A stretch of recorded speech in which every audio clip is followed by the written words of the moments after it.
Bon, on y va. L'élection à la Ligue, c'était mardi, mais l'actualité Ligue continue malgré tout. Pourquoi ? Parce que vous le savez, une commission d'enquête sénatoriale se penche sur non seulement le train de vie de la LFP, mais également l'attribution des droits télé, également ce qui s'est passé avec CVC. Bref, les sénateurs se questionnent sur la gestion de la Ligue. Ils ont auditionné pas mal de monde il y a quelques semaines déjà, c'était avant l'été. Et ça fait un petit moment que le dossier est prioritaire sur le bureau du sénateur Savin. Sénateur de l'Isère. Et de son acolyte Lafont. Exactement. Voilà. Et bien tous les deux se sont pointés ce matin à la Ligue. Alors, ce n'était pas non plus une visite inopinée, hein. Ils avaient prévenu qu'ils viendraient. Ils sont donc arrivés au nouveau siège de la Ligue, hein, le siège Courcelles, comme on dit parmi les gens. Maintenant, on disait on va aller au Délib, c'était l'ancienne rue côté de l'avenue Kléber. Maintenant, ils disent on va à Courcelles. On va à Courcelles et on va dans 131 millions d'euros. En quelque sorte. Mais il n'y a pas la place pour organiser l'AG là-bas. Donc les deux parlementaires. Pour faire des réunions non plus. Hein. Pardon ? Il n'y a pas non plus la place pour faire des réunions. Ah, sans doute. Oui. Un immeuble à 131 millions, mais il n'y a pas la place parce que les rendez-vous sont faits dans les grands hôtels. Ça dépend comment c'est agencé. Peninsula, Brac, Shangri-La. Voilà. Le sénateur Savin dit qu'il y a urgence à ce que le foot pro arrête de vivre au-dessus de ses moyens et retrouve une gouvernance professionnelle. Ils ont organisé une conférence de presse dans la foulée de leur visite. Alors, ils ont entendu quelques membres éminents de la Ligue. Je vais vous expliquer ça, bien sûr, mais je vous propose d'écouter. Non, je vous dis d'abord qui ils ont entendu. Donc, ils sont arrivés au 34 boulevard de Courcelles avec deux administrateurs du Sénat. Ils ont été accueillis par Arnaud Rouget, le DG de la Ligue, une sorte de numéro 2 de la Ligue. Oui, d'ailleurs, c'est un petit peu, il faut dire comment sont les choses. C'est un peu la caution de Vincent Labrune. La plupart des présidents ne considèrent que c'est lui le vrai patron de la Ligue parce que lui maîtrise les dossiers et lui est réellement intelligent, au contraire du patron de la LFP qui est là pour payer des coups et fumer des clopes. Bon, Daniel. C'est pas infamant, ça ? Je répète ce que disent les présidents. La plupart des présidents disent Arnaud Rouget, oui, l'autre, bon, comme ça. C'est comme le président de la 4e République, c'est René Coty. C'est pas insultant d'être comparé à René Coty, quand même. Donc, Arnaud Rouget reçoit cette petite équipe. Arnaud Rouget a été interrogé par les sénateurs, tout comme Sébastien Casali, qui est le directeur financier de la Ligue, et Ben Morel, qui est le DG de LFP Média, donc la fameuse société commerciale. Vincent Labrune n'a pas été interrogé. Bon, il l'a déjà été devant la commission, donc il n'y a pas de raison de le refaire. Il a quand même salué les sénateurs Lafont et Savin. Ces sénateurs ont demandé des documents liés aux charges de la Ligue, liés au nouveau siège, mais aussi aux bonus touchés par les dirigeants de la Ligue au moment du deal avec CVC, donc des demandes très précises des sénateurs. Je vous propose d'écouter Michel Savin qui parle du train de vie de la Ligue. Ce qu'on peut constater, c'est qu'il y a un contraste entre le train de vie de la Ligue et la situation financière des clubs. Et cette situation est frappante et mérite bien sûr toute notre attention. Voilà. Écoutez maintenant, alors Savin rajoute, mais on se pose la question, où est la stratégie ? Où est l'amélioration promise pour la qualité du produit ? Je cite le sénateur Savin qui dit « DAZN réalise sans doute un bon travail, mais plutôt à l'économie, pas de magazine ni de multiplex pour un coût qui est rédhibitoire pour de nombreux consommateurs. » Je continue de citer le sénateur Savin qui dit au final le prix est plus élevé, la qualité est moindre qu'avec Amazon. Ce n'est pas le résultat qui était attendu de l'opération avec CVC. Voilà ce que dit le sénateur Savin. Écoutons maintenant son collègue Laurent Lafont qui lui parle des droits télé. Je dois vous avouer que je n'ai pas regardé à combien avaient été commercialisés les droits audiovisuels du championnat slovène, mais j'ai quand même le sentiment que les chiffres obtenus ces dernières semaines se rapprochent plus du championnat slovène que de la première ligue anglaise. Alors ça, c'est pas tout à fait vrai. Oui, je pense qu'il a tort. Je pense que les chiffres se rapprochent quand même plus de la première ligue que ce soit une chute et que ce soit terrible pour le football français. Là, il a voulu faire un bon mot, le sénateur Lafont. Il a voulu faire une vanne, le sénateur, il aurait pu éviter la vanne. Exactement.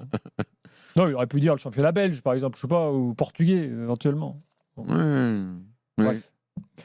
Voilà ce qui s'est passé ce matin. Donc, On vous le disait dès mardi, hein, il y a l'enquête du parquet financier qui est en cours. On a eu le représentant de AC anticorruption il y a quelques semaines de cela. Il y a cette commission sénatoriale également qui s'intéresse de près au train de vie de la Ligue. Bon, évidemment, tout ça ne préjuge pas de ce que vont donner ces auditions et ces enquêtes, hein. Donc on suit le dossier de près. Maintenant, les choses continuent d'avancer après l'élection à la Ligue, notamment concernant le fameux train de vie de la Ligue et la baisse de salaire du président. Ça a été un engagement de Vincent Labrune au moment de sa réélection. Voilà, premier engagement d'ailleurs le soir même de la réélection, la baisse de sa rémunération. Il a dit, je cite Labrune, « Il est évident que le premier à devoir montrer l'exemple, c'est le président ». Dit-il. Alors maintenant, reste à savoir de combien sera la baisse. Les membres du conseil d'administration devront trancher cette question. Et puis, Labrune a également renoncé à sa fameuse indemnité de départ, évaluée à environ 5 millions d'euros. Parachute. Voilà, il n'y a plus de parachute. Il n'y a plus de parachute pour le président de la Ligue. Donc tout ça va être validé par le conseil d'administration très vite à la Ligue. Daniel, la conclusion. On est souvent dur avec Vincent Labrune. Là, il faut quand même reconnaître qu'il a fait ça, que c'est lui qui a proposé et que ça va être validé. Voilà. La conclusion de cette longue séquence, comme on dit en politique, est, de mon point de vue, au final, que tout ce conflit est devenu usant, lassant, et, même si ce n'est pas terminé. Parce que on doit tous souhaiter que si malversation il y a eu, le parquet national financier, je ne veux pas répéter ce que tu viens de dire, les organismes, instances qui doivent vérifier maintenant les choses, puisque l'élection est passée, aillent au bout et qu'on sache la vérité sur à peu près tout, même si on la connaît, puisqu'on en a parlé. Le problème, c'est que cette vérité, au final, tout le monde la connaît.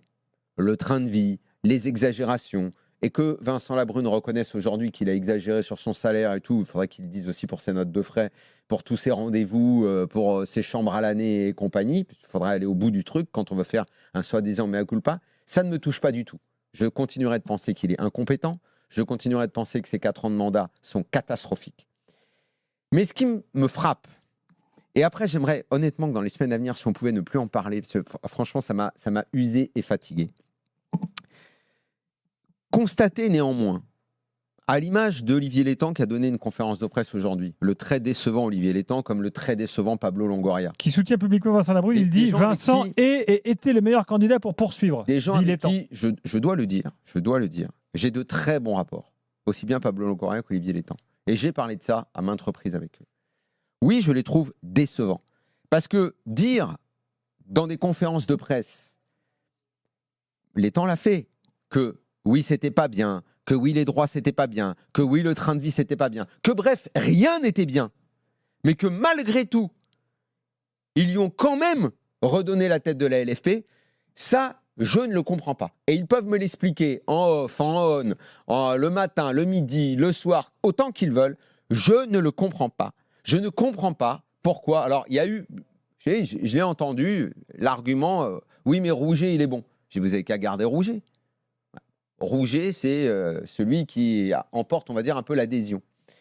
Moi, ça, je ne comprends pas que le constat est fait par tout le monde, surtout par ceux, mais d'ailleurs, quasiment tous ont voté pour lui, que le constat n'est pas bon, que les 4 ans n'ont pas été bons, mais que maintenant, ça va changer. C'est le changement, on va tout changer, on va changer la gouvernance, machin, mais on garde le même président.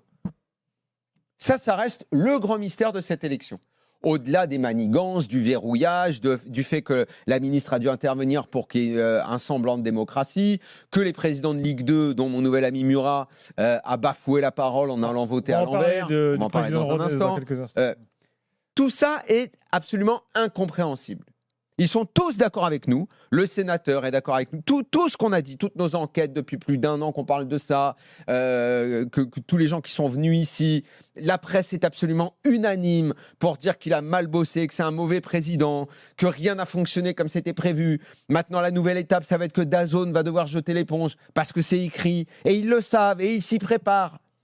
Et pourtant, ils ont tous voulu continuer avec lui. Ça reste le plus grand mystère de ces dernières années dans le foot. Pour moi, c'est la conclusion parce que comme je te le dis, vraiment, je suis pressé que le championnat reprenne ce week-end. La semaine prochaine, on va être à fond dans la Ligue des Champions. Ça va être génial, parce que notre passion, quand même, c'est quand même le foot et ce qui se passe sur le terrain, même si on adore les affaires et on adore enquêter là-dessus. Tu vois, au bout d'un moment, tu vois, voilà, ils l'ont choisi, les présidents. Ils veulent y aller. Qu'ils y aillent. Mais je dis, les entendre, les lire, dire que tout ce qu'on dit, c'est vrai, mais que malgré tout, ils continuent avec lui, je sais pas. Je sais pas. Flo, tu veux rajouter un truc? Je comprendrais pas ce truc-là. En fait, je pense que l'enfumage qui était prévisible par rapport déjà aux conditions de l'élection, je répète ce que j'ai dit hier sur la candidature de Linette, qui était finalement presque un faire-valoir qui a permis à la Brune de dire, vous voyez, il y a eu élection, on a voté pour moi, il n'y a rien à dire, le résultat est clair, net et sans bavure. Est-ce qu'il y a eu peur de représailles quand on allait connaître le nom de ceux qui votaient contre lui? Parce que Nasser, derrière, aurait pu utiliser son pouvoir avec la Brune en représailles? Non, en fait, je pense que les présidents pensent vraiment, enfin, ils se font enfumer régulièrement. Et non, mais moi, je pense que Létang, quand il dit ce qu'il dit aujourd'hui, je vais relayer, il le pense, il ne va pas aller mentir. Létang, c'est pas son style. Mais Létang, il a même dit. Flo, t'es d'accord? Moi, je pense que Létang, ils soutiennent vraiment la Brune. Là-dessus, il n'y a pas. Tout en disant que le bilan n'est pas bon. Oui, parce que, en fait, si tu veux, eux, faut quand même lire tout ce qu'ils disent. Ils considèrent, sans doute en grande partie à tort pour certains, notamment Nicolin, que la situation était tellement compliquée que le pauvre, c'est vrai que c'était pas si simple d'aller finalement chercher les droits télé, que le mec, au moment où on allait dans le mur, il nous a trouvé du blé. Non mais je me fais l'avocat du diable. Oui, j'ai bien compris. Permets-moi de faire une énorme différence entre Létang et Nicolin. Oui, d'accord, mais Nicolin, c'est juste le pote de Gueuleton. Létang, c'est un mec qui est au-dessus. Oui, sauf que les mecs, c'est ce qu'il a dit. Oui, mais à la fin, les mecs font le même vote et légitiment la même chose. Tu as vu la phrase qui est la plus choquante dans ce que dit Létang. On n'était pas au courant de tout. Quand Nicolin m'a dit ça début juillet dans l'interview qui sera dans le prochain numéro de la revue de l'After. Non, qui est dans l'actuel. Qui vient de sortir. Non, qui est actuellement en kiosque. Qui est sorti hier. La revue de l'After. Non, oui, non. C'est moi qui confonds. Non, qui sort la semaine prochaine. Pardon, autant pour moi. Tu m'as même embrouillé. Il y a trop de revues là. Voilà. Bon, bref, interview de que Laurent Nicolin dise on n'est pas au courant de tout. Moi à Paris j'y viens et puis ça m'intéresse pas complètement. Ok. Que Létang dise ça. Là, j'avoue que je ne peux pas comprendre qu'un président de club dise on n'est pas au courant de tout, on n'a pas tout suivi et tout ça, et on y va parce qu'il y a un mouvement collectif à dire on y va, et puis en gros, c'est pas grave. Peut-être que l'autre, il voudra avoir trop de pouvoir. Peut-être que l'autre, on ne le connaît pas, l'ancien journaliste, machin, il va peut-être vouloir un peu trop régler. Au moins l'autre, on l'a à la bonne, il fera ce qu'on dit. Ouais, peut-être qu'il y a un petit peu de ça, mais... Bon, est-ce que ça fait avancer les choses? Je continuerai le débat après la pub parce qu'il y a d'autres infos sur la Ligue 2 à suivre. Non, juste un point sur les présidents. Je pense qu'il y a de ça. Il y a effectivement, quand Linette a commencé à dire aussi il faudra revoir comment les clubs un peu sont gérés. Tu sais, il a parlé aussi de la gestion des clubs. Les gars ont dit oh là là, attends, pas touche à ça. Alors que c'est vrai que la Brune leur laisse une certaine tranquillité, on va dire pour certains, dans leur médiocrité. Il est pote avec Nicolin. La Brune, il n'est pas d'un super conseil pour un chef d'entreprise comme par rapport à son club. La deuxième chose que je voulais dire, c'est que c'est assez frappant de voir que la Brune joue sur des leviers très simple, très démagogique. Absolument. Il joue sur son salaire et son truc. Et les mecs disent, vous voyez, il enlève son parachute doré. Bien mais sûr. le scandale, c'est que vous ayez accepté qu'il y ait un parachute doré avant. Donc lui, maintenant, il dit... Que vous ayez accepté CVC, que vous ayez accepté l'augmentation du salaire. Non, mais attends. On peut toujours montrer du doigt la Brune, mais il faut toujours rappeler que c'est les présidents qui ont voté. Oui, mais néanmoins, néanmoins ce qui est frappant, c'est de voir qu'il suffit pour la Brune, qui doit un peu se marrer et être soulagé, parce qu'il a sans doute été ébranlé, de se dire, bon, je vais lâcher ça.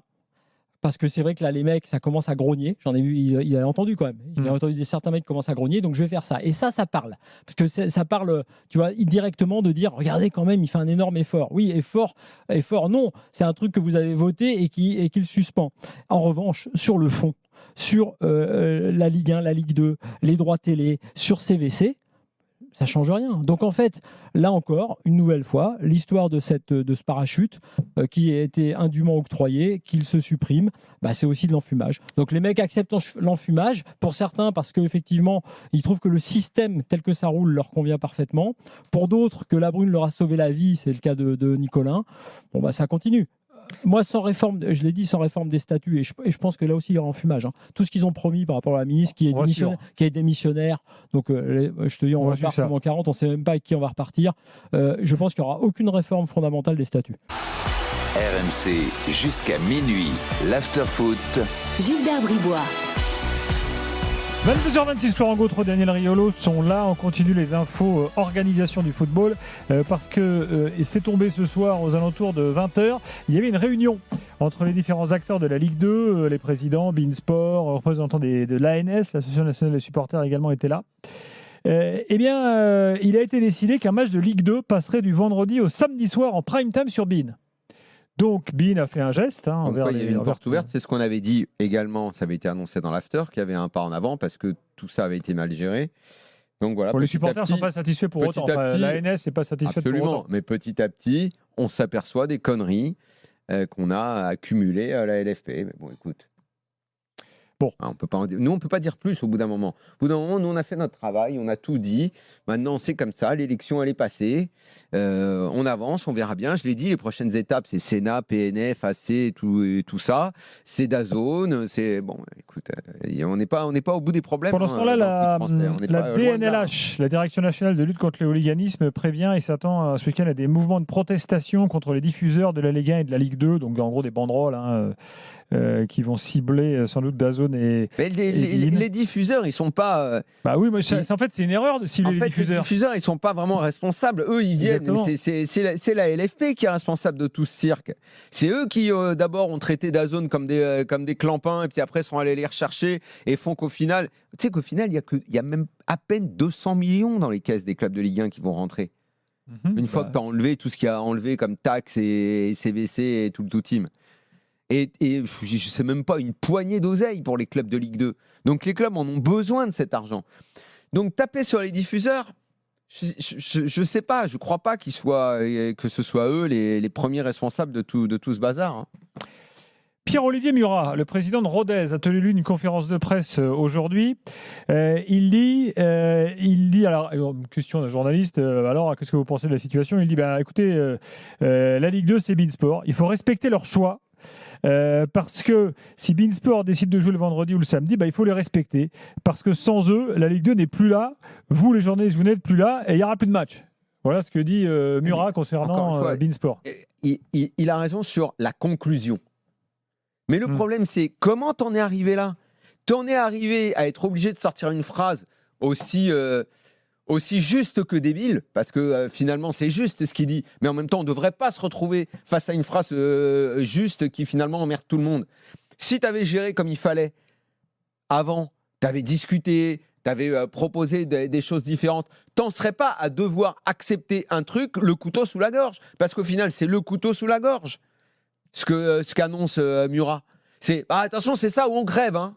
Bah ouais, mais merci. Qu'est-ce que vous avez foutu avant pour qu'on en arrive à cette situation-là ? Donc évidemment que maintenant ils sont obligés d'accepter, sinon c'est la clé sous la porte pour tout le monde. Ah voilà. Et il arrive et il joue pour le sauveur en conférence de presse. C'est ça où on crève. Il t'a dit qu'il était prêt à venir dans l'after ? Alors écoute, il a donc je sais pas comment il en est arrivé à dire mon nom. Je sais pas si ça correspond à une question. Oui, un journaliste lui a parlé de toi. Et il a dit qu'il me connaissait pas. Donc bon après il m'a envoyé un message. Donc sur le coup, je me suis dit c'est un menteur. Bon, ça me surprend pas puisqu'il a trahi ses collègues de Ligue 2 déjà en ne respectant pas leur vote. En fait, c'était une formule dans sa conf de presse. Voilà. C'est-à-dire qu'il a dit en gros, je connais pas Daniel Riolo du style, moi je veux pas parler de lui, je veux parler du fond, je sais pas quoi. Donc évidemment que je le connais puisque comme je l'ai dit 1000 fois début juin, il m'a téléphoné. Toi, tu connais surtout le Murat dans le 16e à la base. t'es plus quand même le Murat dans le 16e, le bar là, le café. Pas le général. Pas le général et puis surtout pas à Rodez. Au Tipario à Rodez, on te voit moins au PMU. C'est vrai que je pense qu'il m'a connu avant que je le connaisse parce que nous on l'avait connu au moment de l'affaire Rodez-Bordeaux. Oui. On avait d'ailleurs pris parti pour Rodez face à tout ce qui s'était passé, à tel point qu'avec ce qui s'est passé aujourd'hui, des idées malsaines me sont venues. Je me demande si sa dévotion envers Vincent Labrune n'est pas venue aussi du fait que la Ligue ait donné match gagné très vite à Rodez. Je me demande si c'est pas une sorte de service rendu qu'il a voulu. Je rappelle que la commission de discipline de la Ligue est indépendante de son président. Oui, bien sûr. Ouais.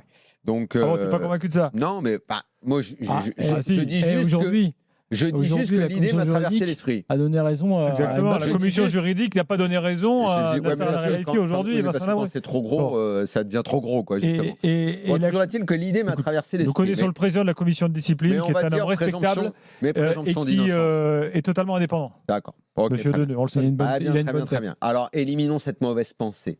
Toujours est-il que donc on s'était parlé, qu'il m'avait dit à quel point c'était un honnête homme, il adorait insister sur ce concept dans sa carrière chez Orange. Il m'a parlé de son fils qui est fan de l'after, qui avait été profondément touché par ce que j'avais dit du papa. J'ai dit, bah, écoutez, je suis désolé que votre fils, machin, je suis toujours aimable avec les afteriens. Il m'a dit, bref, à l'époque, c'était pas super grave. En tout cas, beaucoup moins grave que d'apporter son vote au président défaillant de la LFP. Et donc, et après que sur Twitter, j'ai dit, bah, s'il me connaît, puisqu'on a échangé, machin, tout ça, il m'a envoyé un message, gentil. Il me dit, non, non, c'était une blague, une galéjade, comme on dit dans le Sud, il me dit. Et puis, vous savez, moi, je suis prêt à venir dans l'after, je suis prêt à débattre avec vous.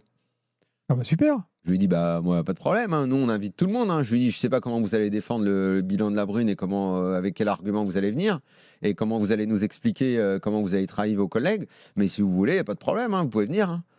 Et il m'a dit, je vais voir. Si tu l'as présenté comme ça, c'est sûr que ça lui donne envie. Ah bah non, bah attends, tu vois, si tu veux, je vais te dire ce que je lui ai dit précisément. Et je lui ai dit, ouais, je lui ai dit, Ah mais faut la... je lui ai même dit, être pro Labrune, je peux même pas trop vous le reprocher puisque d'autres le sont aussi. Mais aucun ne peut se risquer à en parler en plateau. Il y a zéro argument pour défendre son bilan. Après, si ça vous tente de venir, libre à vous. J'ai même dit, Vincent risque de ne pas aimer. Puisque comme Vincent lui a ordonné de tenir la Ligue 2 et que c'est un peu le soldat maintenant de la Ligue 2, je lui dis, venez, il n'y a aucun problème. Vous pourrez exprimer vos idées. Bon, Mais très bien. je lui ai juste dit que ça allait être un petit peu compliqué de défendre ce bilan. Bon. Mais en tout cas, il y a chez lui déjà, par rapport à tous les autres, une petite pointe de courage quand même, parce que jamais Caillot viendra, jamais Nicolin viendra. Bon, même si Nicolin a accordé une interview à la revue de l'After, donc c'était avant le vote. Et Olivier Létang, je pense qu'on s'entend assez bien avec lui par ailleurs pour qu'un jour il vienne dans l'after. oh, C'est je pas sais le genre ça à se fait- planquer, je sais pas, il Olivier répond Létang. plus. Oh, il répond plus. Non. Depuis, en fait, à mon avis, il a voté Labrune en ayant un peu honte et il veut plus répondre. Tu sais, Enfin, bon. les temps, quand il y a le feu au lac, plus dur de le faire venir. Bon voilà pour les affaires Et en tout cas, Labrune, lui, ne d'organisation du viendra football. Parce que lui ne pourra pas venir défendre son bilan. D'ailleurs, il pourrait, enfin, je pense que ça l'honorerait de venir défendre ses idées face à nous. On ne mange pas des enfants ici, et puis c'est pas un enfant en plus. Donc ça pourrait faire un débat de qualité. Si, je pense que maintenant qu'il a été réélu en mode dictature africaine avec 84%, mieux que Chirac contre Le Pen en 2002, je pense qu'il est assis sur une légitimité qui doit lui permettre quand même de nous faire face. Il va quand même pas avoir peur de venir ici défendre ses idées. Il va quand même pas toute sa vie répondre à Étienne Moati. Pas sûr que la comparaison soit adéquate entre Chirac, Le Pen et C'est l'exemple qui Linette. est venu en démocratie d'une élection largement gagnée. Bref, en tout cas, avançons les gars. il peut venir quand il veut. Évidemment, tout le monde peut venir. Il y a un siège à côté de Flo Gautreau là, qui est toujours libre. Il y a C'est Comoli le- aussi qui a bossé C'est le ici. siège des invités. Comoli Tout le a monde peut bossé venir. ici, il connaît le chemin. Mm. Il peut très bien venir défendre le bilan aussi.